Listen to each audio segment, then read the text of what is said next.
Then the Paranoid Partition is 1 white and 1 blue for a 2/2 human that has, as then Paranoid Partition enters the battlefield, choose a card type other than a creature or land.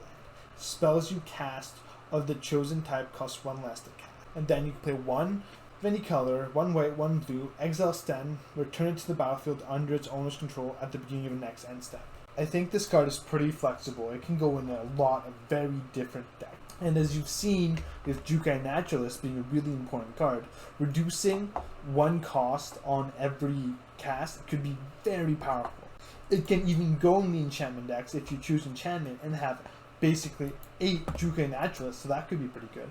I think also it could be really good in instant speed decks, because then the last ability gets way better, because you can hold up your removal, and if they target this guy, you have the mana untapped to save him. So yeah, I think this card will see some play. Sarah Paragon is 2 of any color and 2 white for a 3/4 angel with flying. She has, once during each of your turns, you may play a land from your graveyard or cast a permanent spell with mana value 3 or less from your graveyard. If you do, it gains when this permanent is put into the graveyard from the battlefield, exile it, and you gain 2 life. So when you run this card out, if you can immediately hit a land, that is crazy. It's really up to how easy it is to put a land in your grave. But I do like the flexibility of this card, because it can be a 4-drop, a 5-drop, a 6-drop, and a 7-drop. When you put into play, let's say you have 5 mana, you can get a 1-drop back into the battlefield, or a 2-drop or a 3-drop. So it is very flexible. You can play it for a bunch of different costs, and I think this could be a 1 of or a 2 of in an aggressive deck. If the format is slower and you need a bit of value, this card is great at that. I think this card is really pushed. First of all, I like that it has 4 toughness, so it doesn't die to Lightning Strike. So Haughty Djinn is a 3 mana star 4 with flying. Haughty Djinn's power is equal to the number of instants and sorcery cards in your graveyard. And then you also have instants and sorcery spells you cast cost 1 less to cast. I think this card is really pushed. First of all, I like that it has 4 toughness, so it doesn't die to Lightning Strike. And I like the flying. I also like the synergy with the last 2 abilities. If your spells cost 1 less to cast, you will cast more spells, making him bigger. And then, when he's really big, he has flying, so he has an evasive ability, so he can really hit base. So, yeah, I think this card's good. I think this card is very good. And might see some play in some control decks as a finisher and as a red piece. Defiler of Flesh is a 2 of any color and 2 black, 4/4 Phyrexian Horror with Menace. It turns all your black mana into Phyrexian mana, which means you can pay 2 life instead of paying the black. And whenever you cast a black permanent spell, target creature you control gets +1/+1 and gains Menace until end of turn. So I think black is probably the best color to have a Defiler in, because it both has life gain and card draw, which are 2 things you really want with them. So you can just keep on going off the Phyrexian mana. So I see this guy really as a top end in a mono black aggressive deck. You play him and then you play a bunch of small dudes, paying your life, and then giving +1/+1 and Menace to all your creatures, making it really hard to block.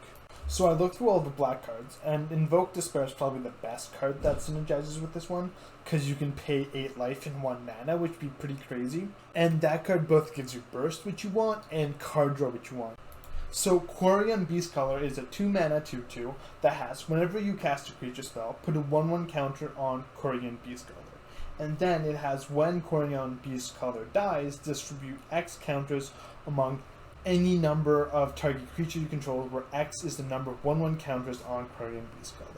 If you think about it, every creature that enters the battlefield actually gives her 2 counters, because you get the 1/1 counter on the creature, and then you get the 1/1 counter on the when she dies. But you probably shouldn't think about that, because she sucks against board wipes. If you kill all the creatures, there's no counters for you to put on other creatures, so sometimes you won't get the full value. But I think as a 2-drop, it's not bad. Anointed Peacekeeper is a 3 mana 3/3 vigilance. It has, as Anointed Peacekeeper enters the battlefield, look at an opponent's hand, then choose any card name. Spells your opponent casts with the chosen name cost 2 more to cast. Activated abilities of sources with the chosen name cost 2 more to activate unless they're mana abilities. I just like how this card can just alpha strike planeswalkers. You can make them 2 more to cast, and then they have to pay 2 mana to activate abilities. It's kind of nice. So if they have removal, then you can make the removal cost more. But if they don't have removal, you can hit other things as tempo. Either way, your opponents are going to spend a lot of mana. But the one problem is, when this comes into play, and then the look at your hand is on the stack, you can lightning strike it, and that'll kill it before you get the trigger, so it won't do anything. It's also very good at stopping board wipes. But I still think this card is flexible enough and strong enough to see play. So yeah, I think this is going to be in the mono white decks of the future, which really sucks because I don't want to see mono white do its thing anymore. But yeah, good card. Yotia Declares War is a 1 of any color and 1 red saga with read ahead, so you can choose what chapter you start on. The first chapter is create a 0/2 colorless Thopter artifact, creature token with flying, named Ornithopter. Chapter 2, tap any number of untapped artifacts you control. When you do, Yotia Declares War deals that much damage to target creature or planeswalker. Chapter 3, up to 1 target artifact you control becomes a creature with base power and toughness 4/4 until end of turn. So this card does so much for the artifact deck. It gets your creature, it gets your removal, it gets you a pump spell. With all of that together, I wouldn't be surprised to see this in an artifact deck. Gaia's Might is a 1 green instant with domain. Target creature gets +1/+1 until end of turn for each basic land types among lands you control. So if you get +5/+5 with this consistently, this card is awesome. Even +4/+4 is good, but if you're going down to +3, it starts getting average to really bad. So yeah, it depends how easy mana is in the early game, but if there's a domain strategy, it's running this card, that's for sure. Attract to the bottom is 2 of any color and 2 black for sorcery. It has domain. Each creature gets -X until end of turn, where X is 1 plus the number of basic land types among lands you control. If there is a domain deck, I think this card is better than Meathook Massacre, just about mana efficiency. I'd still probably run a bit of Meathook Massacre just in case. But yeah, it's not bad.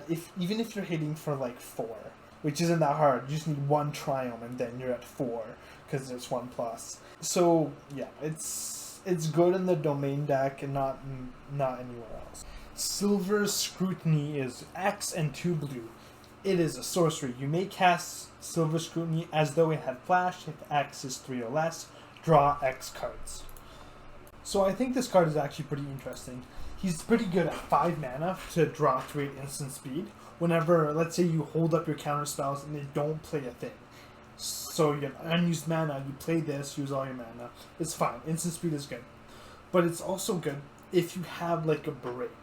If there's no creatures on the board, there's no aggression, no counter spells, anything, and you just draw as many cards as possible with this on your turn. So I still think Memory Deluge is a better card because it comes back twice.